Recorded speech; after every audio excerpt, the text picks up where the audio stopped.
स्वतःची गणपती बाप्पा मोरया, जगदंबा माता की जय, सर्व संतन की जय, आज के आनंद की जय, अवधूत चिंतन श्री गुरुदेव दत्त. सुरू करायचा. काका करूया सुरू.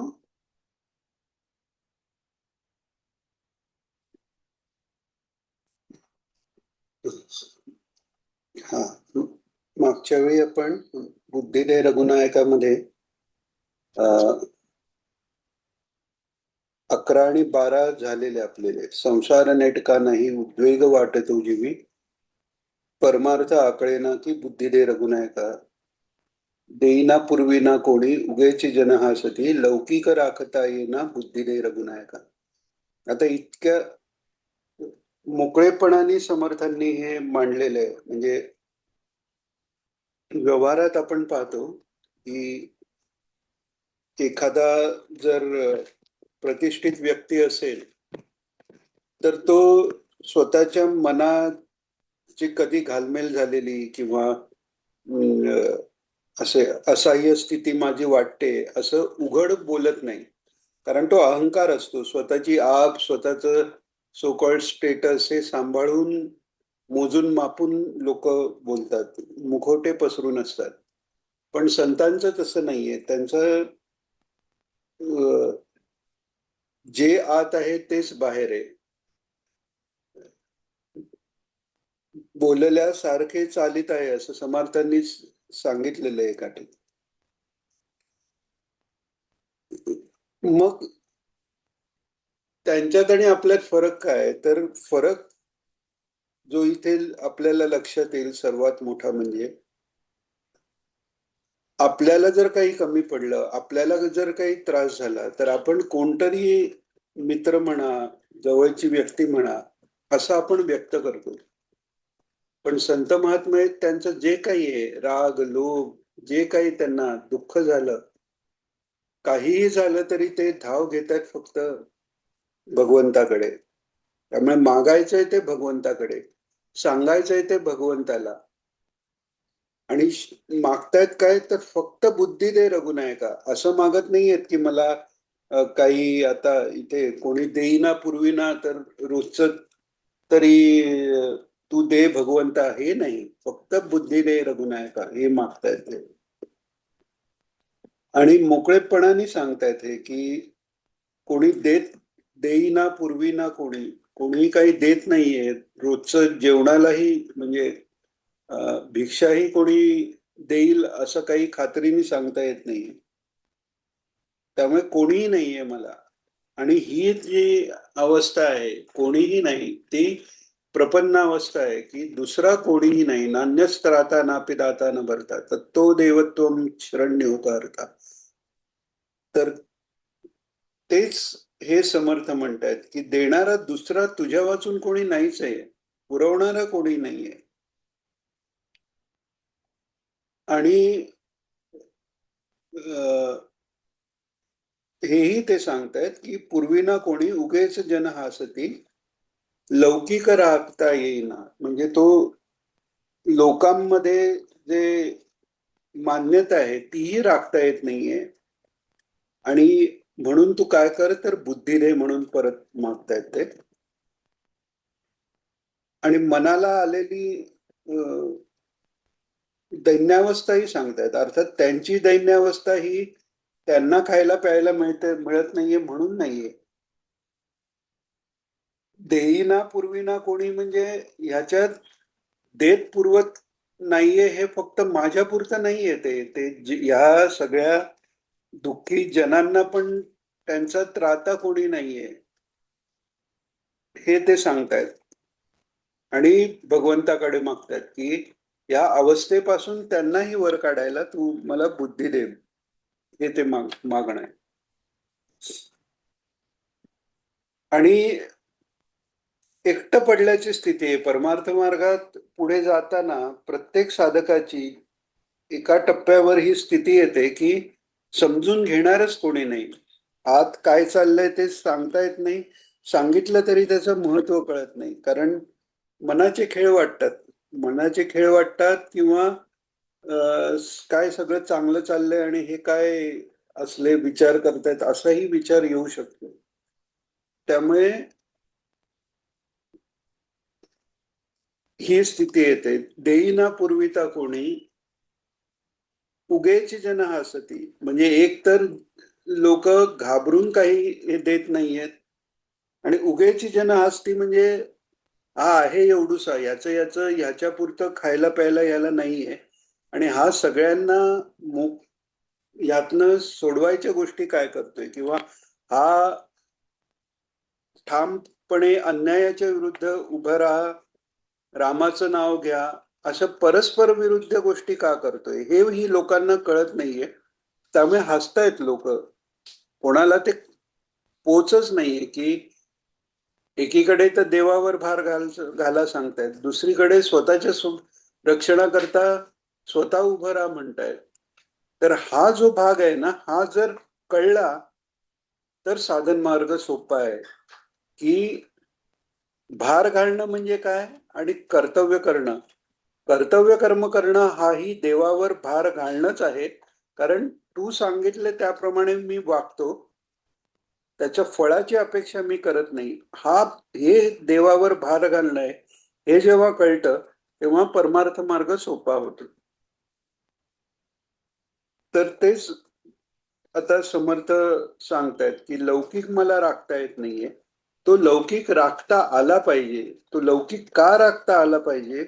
तर त्यांच्याच कल्याणाकरता लौकिक राखता आला पाहिजे. तो लौकिक राहिला म्हणजे लोकांचं जर म्हणजे लोकसंग्रह जो आहे तो कशा करता आहे? लोकसंग्रह हा त्या लोकांच्याच उद्धाराकरता आहे. ते काही त्यांना काही प्रसिद्धी मिळवायचे असा त्याचा अर्थ नाही. पण आपण जे सांगतोय ते लोकांपर्यंत पोचावं, लोकांनी ते ग्राह्य धरावं, या दृष्टीने तो लौकिक वाढणं आवश्यक आहे. आणि तो कसा वाढेल?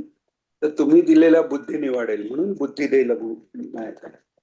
आणि ते सांगतायत की उदास वाटते जीवी. आत्ताच आपण पाहिलं तसं की कोणीही नसल्यामुळे सॉरी त्याच्या आधीच हे राहिलं आपलं, पिशुणे वाटती सर्वे. म्हणजे इतकं स्पष्टपणे म्हटलेलं आहे की पिशुणे म्हणजे कुत्री, कुत्र्यासारखे वाटतायत. कुत्र्यासारखे वाटतायत म्हणजे क्षुद्र भावनेनी नाही, खायला उठलेत जसे काही सगळेजण. म्हणजे कसं तुम्ही चुकीचं आहेत हे सांगायला उठलेत. आपणही पाहतो कधी ह्या मार्गात आल्यानंतर खाण्याची रिस्ट्रिक्शन्स आहेत, आहार विहाराची रिस्ट्रिक्शन. आपोआपच जेव्हा आपण आपला दिलेला मार्ग आणि गुरूंनी सांगितलेली उपासना हे जेव्हा करायला लागतो तेव्हा बाकीचे जे सोशलायझेशन आहे त्यातनं कुठेतरी आपल्याला आपण हळूहळू बाहेर यायला लागतो आणि त्याची टीका होते. ती टीका होते आणि ती टीका झाल्यामुळे साहजिक असं आहे की सगळेजण असे खायला उठलेत अशी कधीतरी भावना येऊ शकते. आणि इथे तर कसं आहे की तो भयंकर प्रसंग सगळा जो आलेला आहे परकीय ह्याचा, तर तसं ऍज अ इंडिव्हिज्युअल म्हणजे त्यांचं वैयक्तिक ही अवस्था आहे. आणि त्याच्याबरोबर समाजाची ही तीच अवस्था आहे की सगळीकडनं नुसती आक्रमण आहे. आदिलशाह आहे, निजामशाह आहे, औरंगजेब वर बसलेला आहे. म्हणजे त्या असं नाही की एकच जुलमी राजवट आहे. वेगवेगळ्या ठिकाणी वेगवेगळ्या राजवटी त्या मुसलमानांच्या तेव्हाच्या, आणि ते सगळे अन्यायी आहेत. तर या दृष्टीनेही ते सगळीकडनंच संकट आलेलं आहे. आणि कोणीही मजला नसे तर त्यांच्यासाठी प्रपन्नत्व म्हणूनही कोणीही मजला नसे आणि समाजाकरता त्राता कोणी नाही. जो समर्थांच्या तळमणी शिवाजी महाराज हा एक त्राता तयार झालेले. तर कोणीही मजला नसेल. समर्था तू दया सिंधू बुद्धी दे रघुपती. आठवण करून देत आहेत की तुम्ही दया सिंधू आहात ना, मग तुम्हाला दया येत कशी नाही, की एवढा सगळा अन्याय चाललेला आहे, धर्माचा धर्म राहतो की नाही हे चाललेलं आहे, आणि आपल्याच धर्मातली लोक आपल्याच धर्मातल्या लोकांना त्या मुठभर मुघलांच्या बाजूनी लढून मारतायत. हा सगळा जो चाललेला आहे, तर तुला दया यावी याच्याकरता आपण श्रीपाद श्रीवल्लभ स्तोत्राच्या वेळी पाहिलं, ज्या संबोधनाने एखाद्या स्तोत्रात, एखाद्या स्तुतीत, एखाद्या प्रार्थनेत ईश्वराला आळवलं जातं, त्याचा उद्देश असा असतो की तो गुण ईश्वराच्या ठिकाणी तो त्यावेळी उत्कर्षाला यावा. याचा अर्थ तो गुण ईश्वरात नाही का, तर त्याचं उत्तर आहे आहेही आणि नाहीही. भगवंत हा निर्गुण निराकार सच्चिदानंद आहे, त्याला काही करायची किंवा न करण्याची कशाचीही अपेक्षा नाहीये. पण त्याच वेळी तो सुहृदच सर्व भूतानाम आहे, त्याच वेळी तो भक्तवत्सल भक्ताभिमानी आहे. तर ते भक्तवत्सलता त्याला हाक मारतायत, कारण अहंकार नाहीये भगवंताच्या ठिकाणी. त्यामुळे मी हे करीन असा संकल्प व्हायलाही या स्तुतीचा उपयोग होतो. त्यामुळे ते हाक मारतायत की दया सिंधू तुम्ही आहात, दयाळू नाही. पुढेही खूप छान शब्द वापरलाय, दयाळू वा दया करी तेव्हा आपण येईल तेव्हा. म्हणजे इतका गोड शब्द आहे, नुसता तू दयाळू नाही, दयाळू वा, इतका असा गोड त्यांनी शब्द वापरलेला आहे. तर इथे म्हणतायत ते दया सिंधू, म्हणजे दयेचा सागर आहे. थोडीशी आमच्यावर दया केलीस किंवा थोडीशी या लोकांवर दया केलीस किंवा या जगावर दया केलीस तरी तुझी दया आटणारी नाहीये, कारण हा सिंधू लौकिक सिंधू नाहीये, अनंत कोटी ब्रह्मांड नायक असे तुम्ही आहात. तर त्या अनंत कोटी ब्रह्मांडात एवढीशा भारत देशातल्या जनतेवर काही दया केल्याने दया तुमची संपणारी नाहीये. तो अखंड आणि अनंत असा तुमचा दयेचा सागर आहे. त्यामुळे ती दया आता तुम्ही दाखवा आणि बुद्धीचं दान आम्हाला द्या, असं समर्थ सांगतात. आणि ते सांगतात की हे का तुझ्याकडे मागतोय, कारण खूप उदास वाटतोय. म्हणजे हे का सांगतात उदास वाटतात, परत उदास वाटतात हे आपल्या जवळच्याला आपण सांगतो या दृष्टीनेही सांगतात, आणि दुसरं ह्याच करता सांगतात तुला मी सांगतोय की हे दूर करा, म्हणजे तुला आमचं दुःख कळलेलं नाही किंवा तू मागितल्याशिवाय देत नाही म्हणून नाही सांगत आहे. पण इतकं उदास वाटतंय की इतकी ती असह्य स्थिती आहे की सांगितल्याशिवाय राहवत नाहीये. त्याकरता सांगतोय मी, उदास वाटते जीवी आता जावे कुणीकडे. जाणार तरी कुठे ना, तुझ्याशिवाय कोणाला सांगणार. तू भक्तवत्सला रामा बुद्धी दे रघुनायका, असा तू भक्तवत्सल आहे, सगळा माता आहे. ईश्वर हा दयाळू आहे, ईश्वर कधीही कोप करत नाही. महाराजांनी एका प्रवचनात सांगितलंय, अमुक झालं तर ईश्वराचा कोप होईल, ही भावनाच चुकीची आहे. कारण मातृरूप आहे म्हणून विठाई माझी म्हणतायत, किंवा बाप रखुमा देवी वरू म्हणतायत संत महात्मे. तर असा तू भक्तवत्सल आहेस रामा, आणि ही माझे जे मला वाटतंय त्याच्यावर उपाय म्हणून मला बुद्धी दे. आता इथे समर्थांचं उदास वाटणं हे निराश या दृष्टीने नाहीये. उदास याचा अर्थ उद आसीन, म्हणजे या संसारापेक्षा अलिप्तता निर्माण येणे, म्हणजे खरं तर ते वैराग्य आहे. पण कार्य जे त्यांना नेमून दिलेलं आहे त्याला वैराग्यानी सुद्धा या जनांकडे पाठ फिरवून चालणार नाही. कारण संतांनी जर पाठ फिरवली तर पाहणार कोण त्यांच्याकडे. त्यामुळे देवाला जेव्हा दया सिंधू म्हणतायत, तसे ते स्वतःच दया सिंधू आहेत. ते स्वतःच जगासाठी वात्सल्य त्यांच्यात आहे. त्या बुडते हे जन न देखवे डोळा म्हणतात संत महात्मे. तर हे का म्हणतात? कारण ती स्वाभाविक ईश्वराची जी भक्तवत्सलता आहे, ईश्वराची जी सुहृद सर्व भूतानाम भगवान म्हणतायत, तेच ह्या संतात उतरलेलं आहे. कारण ईश्वर स्वरूप हे महात्मे झालेले. तर म्हणून ते मागतायत, उदास वाटते जीवी आता जावे कुणीकडे, तू भक्तवत्सला रामा बुद्धी दे रघुनायका. आणि आत्ताची ओळ ही फार महत्वाची आहे. हे जर खरंच मनापासून म्हणता आलं ना, तरीही कितीतरी मनातले दोष दूर जातील, कितीतरी मनातल्या ज्या शंका आशंका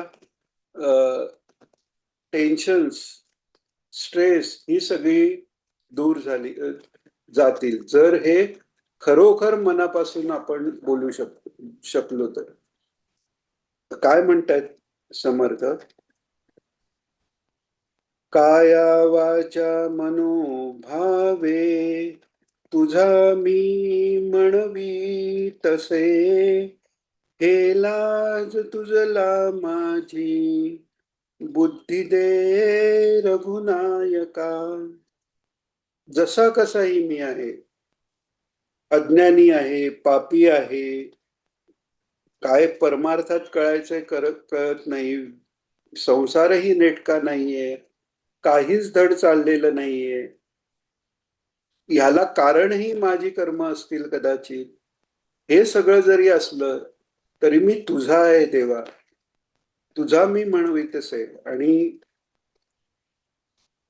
तुझा मी म्हणवत असल्यामुळे माझी लाज पण तुझला आहे, की भक्तवत्सल हे तुझं ब्रीद आहे. ते जर माझं जर कल्याण झालं नाही तर तुमचं हे भक्तवत्सल ब्रीद राहील का? सुहृद सर्व भूतानाम हे ब्रीद राहील का? याची लाज बाळगायला, किंवा तुझा मी म्हणतोय आणि माझ्याकडनं जर काही योग्य ते घडलं नाही, तू जे नेमून दिले ते माझ्याकडनं घडलं नाही, तर जसं लहान मुलांचं आहे की मुलांनी काही चुकीची गोष्ट केली तर पहिल्यांदा आपण लगेच आई वडिलांनी संस्कार काय केले याच्यावर लोक बोट ठेवतात. आपल्या मुलांनी केलं की लगेच प्रारब्ध आणि कर्माचा सिद्धांत आपल्याला आठवतो. पण दुसऱ्याच्या मुलांनी जर काही चुकीचं केलं की पटकन काय मुलाला संस्कारच नाहीत, आई वडिलांनी वळण लावलं नाही, असं आपण बोलून जातो. तर समर्थ ते म्हणतायत की मला जर योग्य रीतीने पुढे जाता आलं नाही, थोडक्यात म्हणजे मी जर फेल्युअर ठरलो तर ती तुझी नाचक्की आहे देवा, कारण तुझा म्हणवतोय मी. रामदास नुसतं त्यांनी स्वतःचं नावही बाजूला टाकून रामदास हे नाव घेतलेलं आहे. त्यामुळे दुसरी आयडेंटिटीच नाहीये. रामाचं दास्य सोडून आयडेंटिटीच नाहीये काही ठेवलेली, आणि लहानपणापासून आहे. त्यामुळे हा हक्क देवावर दाखवता आला पाहिजे. नुसतं तोंडाने बोलून हक्क नाहीये, तो हक्क व्हायला तुझा मी म्हणवी तसे, हे नुसतं तेवढी प्रार्थना करताना नाही म्हटलेलं. दिवस रात्र ही जाणीव आहे की तुझी माझा पिता, तुझी माझी देवता, त्वन्नो माता त्वम पिता तोधिकस्व. ही सतत भावना ज्याची आहे तो म्हणू शकतो मी तुझा आहे. पण ती भावना जर सतत जरी राहत नसली तरी हे बुद्धिदे रघुनायका म्हणताना किंवा घोरात कष्टात म्हणताना, आपण घोरात कष्टाच्या वेळी हे पाहिलं की 24 तास नाही ना, निदान ते घोरात कष्टात म्हणताना मनापासून असं बुद्धी ठेवायची आहे की नान्यस्त आता कोणीच नाही, तुझ्याशिवाय कोणीच नाही, तूच माझ्या माता, त्वन्नो माता त्वम पिता त्वम अधिप, सगळं जे काही आहे तुम्हीच आहात आणि तुम्हीच त्राता आहात. योगक्षेम कृत सद्गुरुस्त्वम, म्हणजे तुम्हीच योगक्षेम पाहणारे आहात. भावार्थ रामायणातही एक ओळ आलेली आहे की जोपर्यंत घर, पत्नी याची ममता आहे, जोपर्यंत ज्ञानाचा अभिमान आहे, तोपर्यंत रामाची कृपा होत नाही, रामरायाची कृपा तोपर्यंत होत नाही.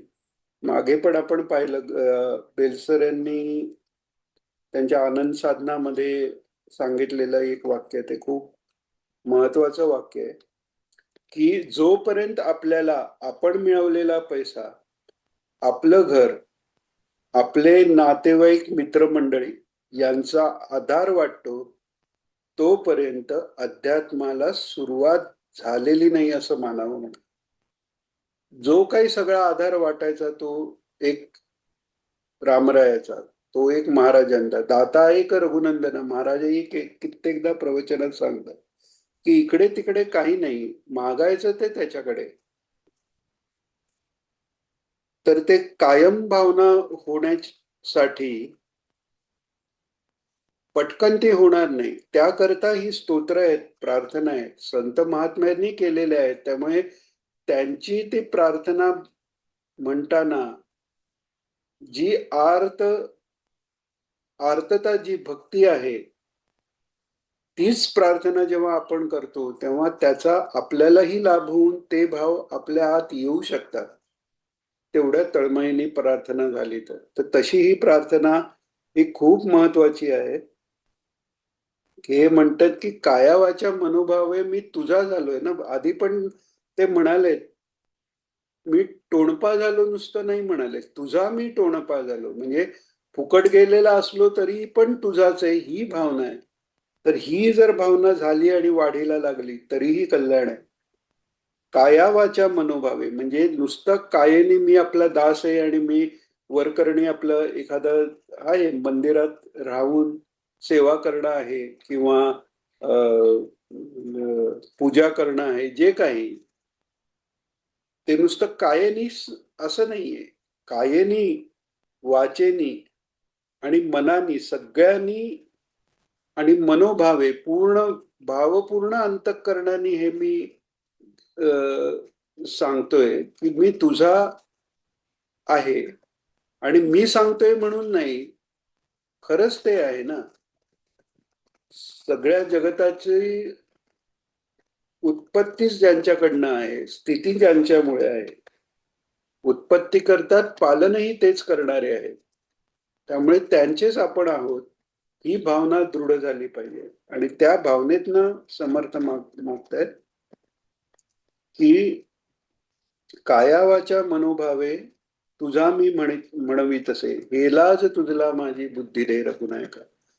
पूर्ण जरी हे बुद्धी दे रघुनायका पूर्ण नाही म्हणता आलं, निदान ही ओळ जरी कधीही कधीही उद्विग्नता आली तरी, जरी ही मनापासून ओळ म्हटली तरीही ईश्वराचा प्रसाद जाणवण्या इतकी या ओळीत क्षमता आहे. मनापासून झालं पाहिजे. तर काया वाचा मनोभावे तुझा मी म्हणीन तुसे, हेलाज तुझला माझी बुद्धी दे रघुनायका. आणि हे तुम्ही सहज करू शकता. म्हणजे इथे माझी आर्तता दूर करायला हे सगळ्या समाजाची आर्तता दूर होणं आवश्यक आहे. त्याशिवाय माझी आर्तता दूर होणार नाही. आणि हे आपल्याला सहज शक्य आहे. म्हणून त्यांनी रावणाचा हनन तुम्ही केलंय, इतक्या राक्षसांचं हनन केलंय. आणि ते करायला तुम्हाला काही मोठी अगदी चतुरंग सेना मिळाली असं नाही. वानर, त्याच्यानंतर अस्वल, ह्या सगळ्याच्या साह्याने, आणि तेही नावापुरतं साह्य आहे, त्याच जीवावर कृपा करण्याकरता त्यांचं साह्य घेतलेलं आहे. वालीनी एकदा, वाली आणि रावण समोरासमोर आलेले असताना वालीनी त्याला त्या अंगदाच्या पाळण्यावर खेळणं म्हणून टांगून ठेवलेलं आहे. असा तो वाली, तो रामाच्या एका बाणाने मारला गेलेला आहे. आणि बाणाचीही गरज नाहीये. नुसत्या संकल्पाने जे सृष्टीचा उत्पत्ती आणि विनाश करू शकतात, तर रावण काय गोष्ट आहे. पण हे मर्त्यावतारे मर्त्य शिक्षणम महाराजांनी सांगितलंय प्रभूदेव. तुम्ही शिक्षण द्यायचं आहे. धर्माच्या बाजूनी उभं राहिलं की काय होतं, धर्माच्या विरुद्ध उभं राहिलं की काय होतं, किंवा उपासना ही फक्त स्वतःपुरती केली तर काय होतं, हे रावण, कुंभकर्ण यांच्या रूपाने त्यांनी दाखवून दिलं.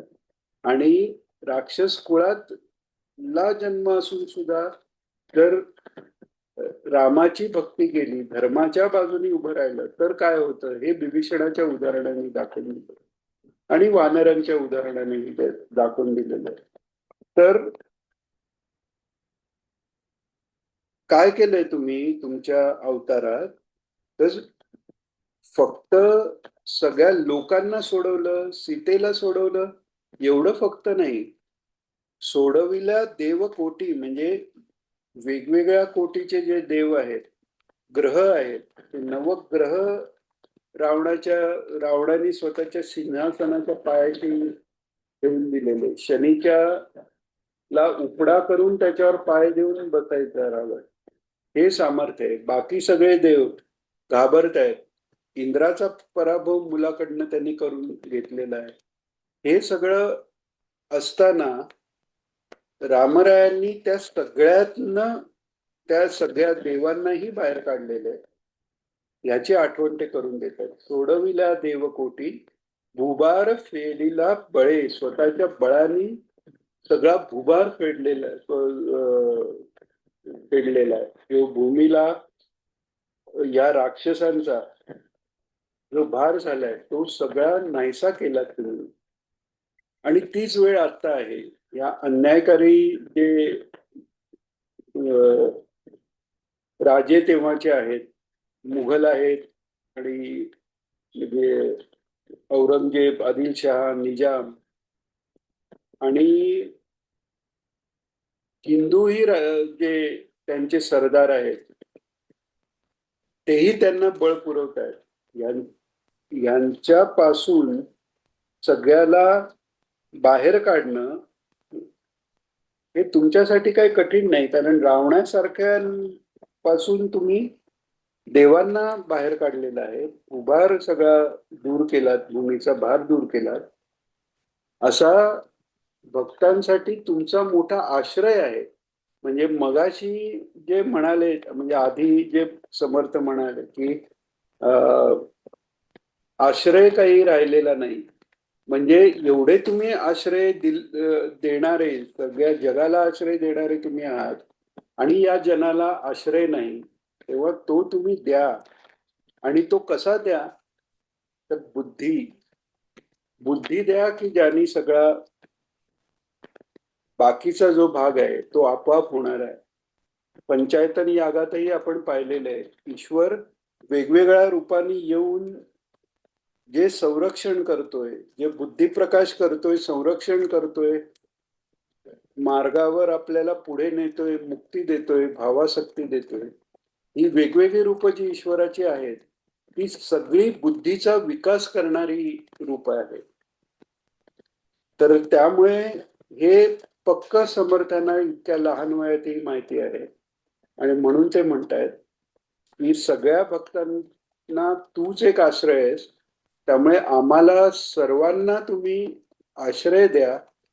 आणि तो आश्रय देणे म्हणजे काय, तर या सर्व संकटातनं, संकट बाहेरही आहे आणि मनातलंही दैन्य आहे. पापम तापम व्याधी मारींचे दैन्यम भीतिं क्लेशम तो हराशुत्वदन्य. पाप गेलं पाहिजे.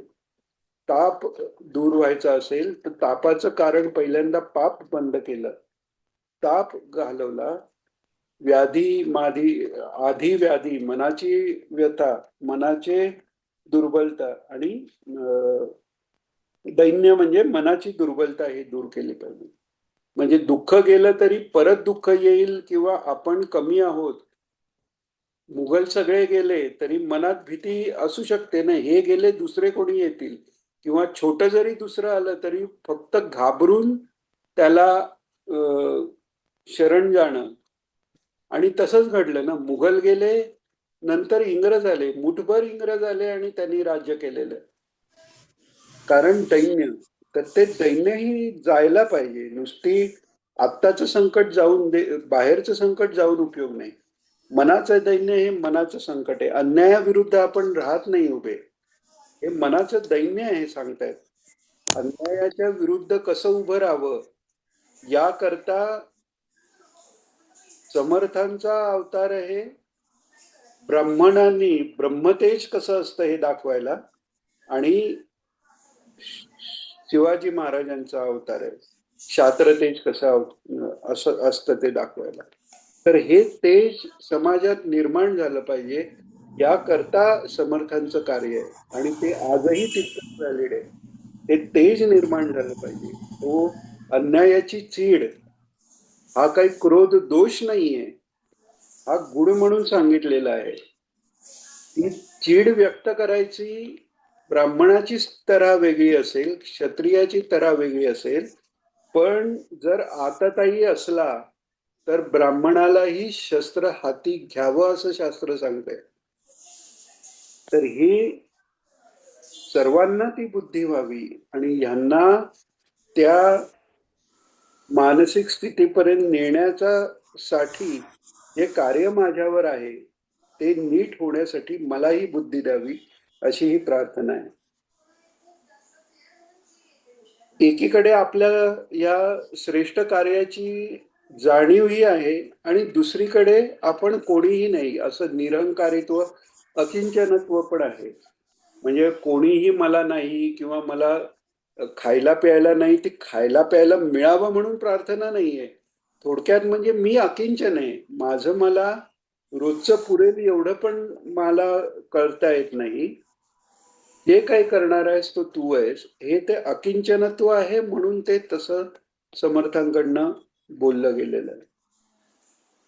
आणि पुढे सांगतात, भक्त उदंड तुम्हाला आम्हाला कोण पुसते, ब्रीद हे राखणे आधी बुद्धी दे रघुनायका. तू जर असा विचार केलास की असंख्य भक्त आहेत आणि श्रेष्ठ श्रेष्ठ भक्त आहेत, म्हणजे तुझा दास मी व्यर्थ जन्मासी आलो या सिरीज मधले जे आहे त्याच्यात पूजा थोर पाहता थक्कीत झालो, किंवा दुसरे जे भक्त आहेत त्यांचे सगळं पाहून मी चकित थक्कीत असं झालोय म्हणतायत समर्थ. तर त्यामुळे जर तू असं म्हणालास की एवढे असंख्य भक्त आहेत, त्यात मग आम्हाला मग कोण पुसणार, तू जर असा विचार केलास की एवढे भक्त आहेत आणि त्यातले जे श्रेष्ठ भक्त आहेत त्यांच्याकडे मी पाहतो आणि मग तुमच्याकडे नंतर पाहिन, असा जर तू विचार केलास तर आमचं कसं होणार.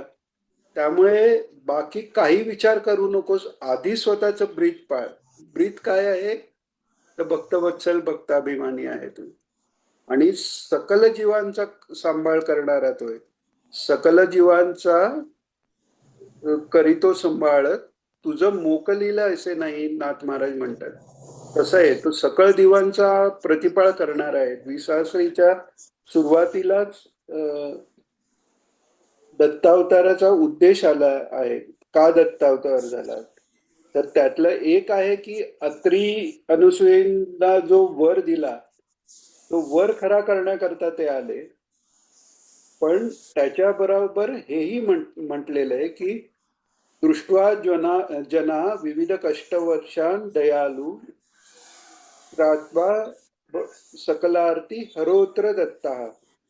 म्हणजे सगळे जन जे आहेत, सगळे लोक आहेत, त्यांना आरतीत, त्यांना त्या दुःखात पाहून त्यांचं तारण करण्याकरता, त्यांना तारण्याकरता, त्या दुःखातनं वाचवण्याकरता म्हणून तुम्ही दयनीय अवतार घेतलेला आहे. तर असे तुम्ही आहात.